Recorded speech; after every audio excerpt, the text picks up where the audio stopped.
Mana lagi baik saya simpan item 5 gram ni sebanyak 20 keping, ataupun saya simpan 10 gram ni sebanyak 10 keping, ataupun saya simpan terus yang seketul yang 100 gram. Yang mana nilai untuk ketiga-tiga ni sama sahaja, iaitu total dia nanti adalah 100 gram.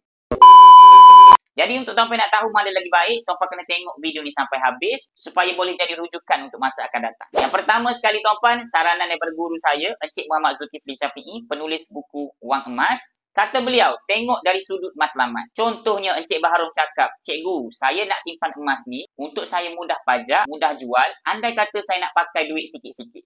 Jadi kalau cara dia matlamat dia macam ni, saya lebih sarankan keluarkan ataupun simpan 10 gram ni sebanyak 10 keping, ataupun yang 5 gram ni sebanyak 20 keping, yang mana total nanti akan jadi 100 gram juga.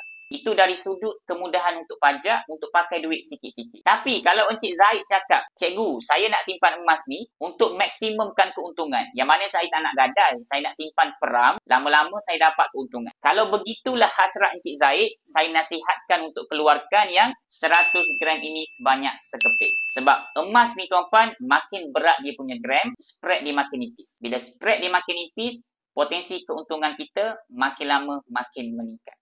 Jadi untuk tuan-puan yang tengok video ni, kalau rasa nak saya bantu simpan emas di Public Gold, boleh isi bet biru dekat bawah. Nanti saya akan hubungi tuan-puan dalam masa 24 jam. Dapat sesuatu tuan-puan, nak lebih banyak ilmu emas dan kewangan, teruskan follow saya.